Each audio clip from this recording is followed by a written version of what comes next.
Let's update you now on the situation in Ekurhuleni. In fact, I think we can go live there now. The Speaker, the EFF's Nthabiseng Tshivhenga, keeping her job. Our reporter, Nqobile Madlala, been following the council sitting, including the proceedings in which the mayor was voted out. She joins us now. Nqobile, good afternoon to you. What's the situation there now after today's drama?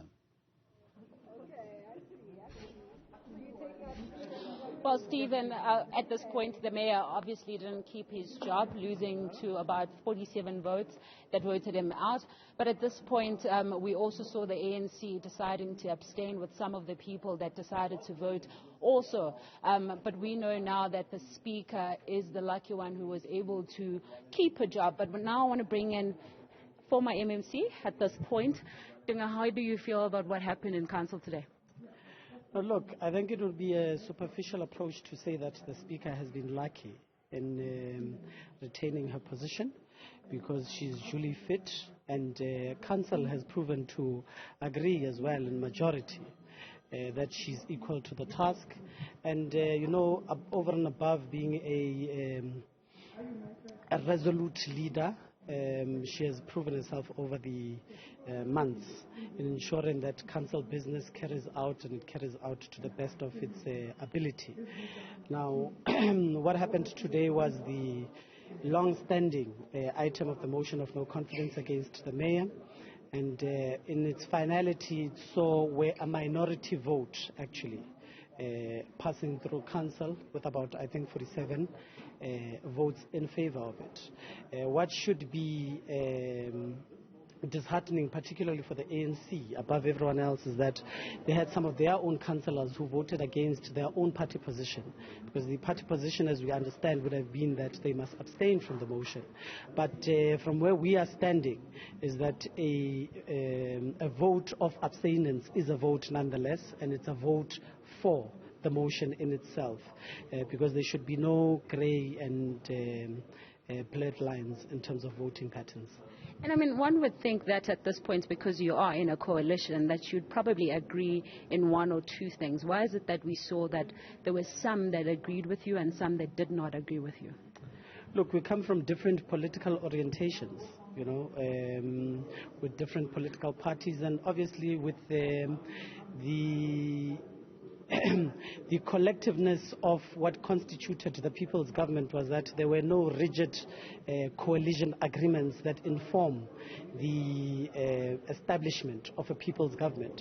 So you'd obviously have those differences, but we do have a joint political management committee that actually goes down and discusses and engages at least on our differences. It's just we could not find one another in this particular case in terms of a uniformed approach. But you would have noted that obviously we had sort of the same idea and feeling when it came to the Speaker of Council.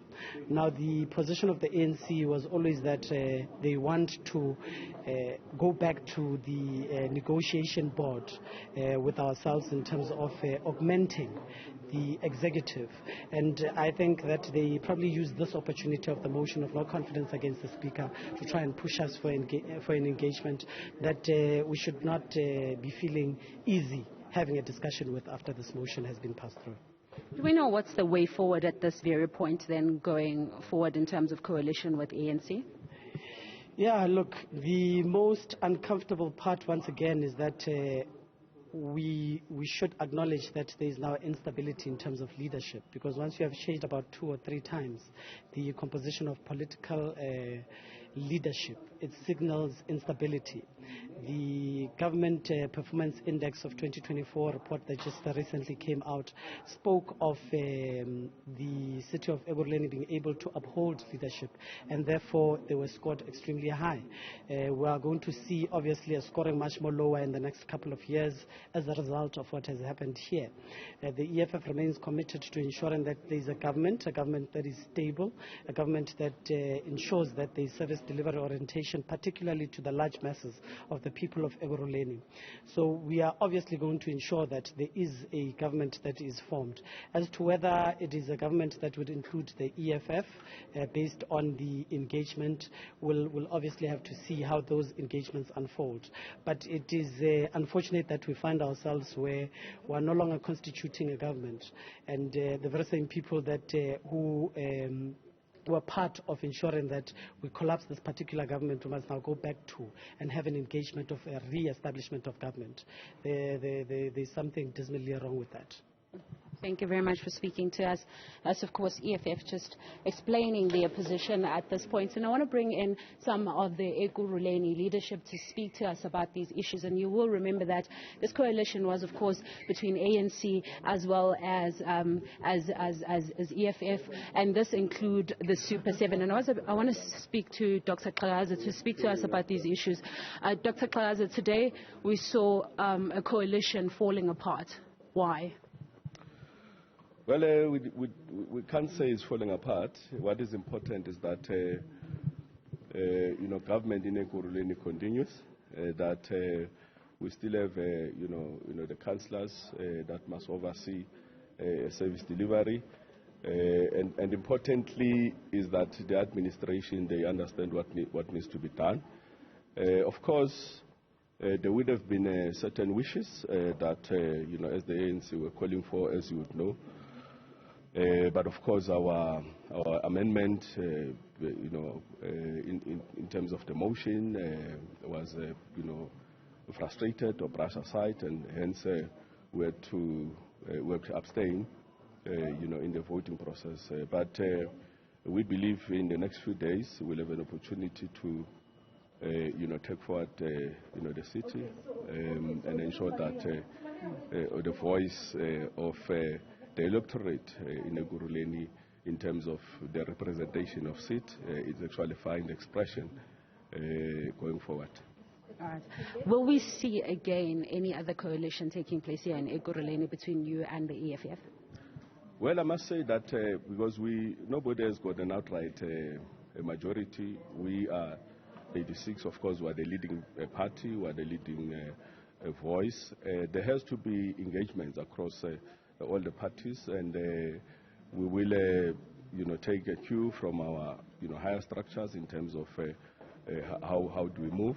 But of course, everybody is going to be forced into the table to say what is the, the best, team that we have to assemble. And I think at the center we must be preoccupied by, the program that must benefit our people. Our people are preoccupied about the financial position of the city.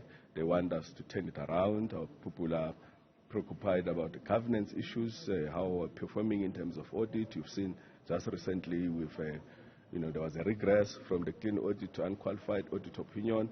Our people are preoccupied. They want us impactful service delivery on the ground. And I think those are the things that really will preoccupy us as we focus on finding a best team that must take the city forward. Quickly, briefly, please just give us an idea. AIC saying that they are going to revisit some of your engagements now in the areas that you are having a coalition. What are you saying to that? Well, I mean, coalition arrangements are, the provincial and national leadership issues.